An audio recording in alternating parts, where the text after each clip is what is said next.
Ma'am আপনার parcel. ওকে, কত আসছে? ম্যাম 1000 টাকা। আচ্ছা, আপনি এখানে দাঁড়ান, আমি গিয়ে নিয়ে আসতেছি। ওকে। বেলি বেলির জায়গায়, তার মানে এই অর্ডারটা বেলি করছে। ভাগ্য ভালো আমি ক্যাব পরা, যদি বেলি আমাকে এই অবস্থায় দেখতো তাহলে আমাকে অপমান করতো।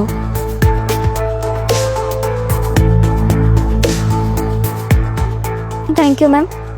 খেয়া, তুমি কি আমাকে চিনতে পারতেছো না, নাকি আমাকে চেনার পরেও তুমি আমার সাথে কথা বলতে চাইতেছো না? না, চিনতে তো পারছি, কিন্তু কথা বলতে একটু লজ্জা লাগতেছে। লজ্জা লাগতেছে মানে? এইটা আমার কেমন কথা হলো? আসো। আরে বাবা, আসো, চল আসো। এরকম লজ্জা পেলে হবে নাকি? বসো। আচ্ছা, বাইরে তো খুব সুন্দর করে সাজাইছস। থ্যাঙ্কস। আচ্ছা, এবার তুমি বলো, আমার সাথে কথা বলতে তোমার সমস্যাটা কি? না, এমনি কোনো সমস্যা না, কিন্তু দেখ তুই কত বড় পজিশনে আছিস আর আমি কোথায়, তাই আর কি একটু লজ্জা লাগতেছিল। লজ্জা? কিসের লজ্জা? না, তেমন কিছু না আর কি। আমি তো ভেবেছিলাম তুই আমাকে এইভাবে দেখে কি হাসবি, মজা করবি, তাই আর কি তোর সাথে কথা বলতে চাই নাই।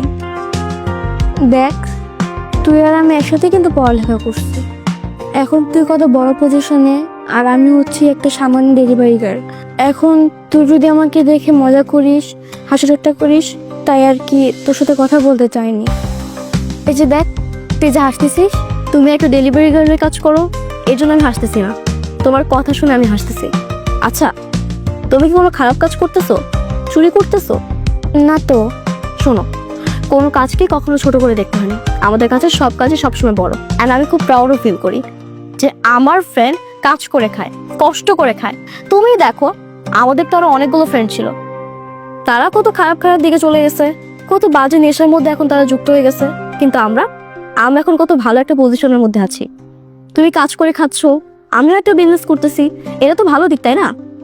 আসলে আমি তোকে দেখে মনে করছিলাম তুই আমাকে দেখে হাসবি, মজা করবি, এখন দেখি না, তুই একদম উল্টো।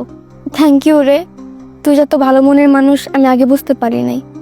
আচ্ছা শোনো, একটা খুশির খবর আছে, তোমার সাথে দেখা হয়ে গেল, খুব ভালো হয়েছে।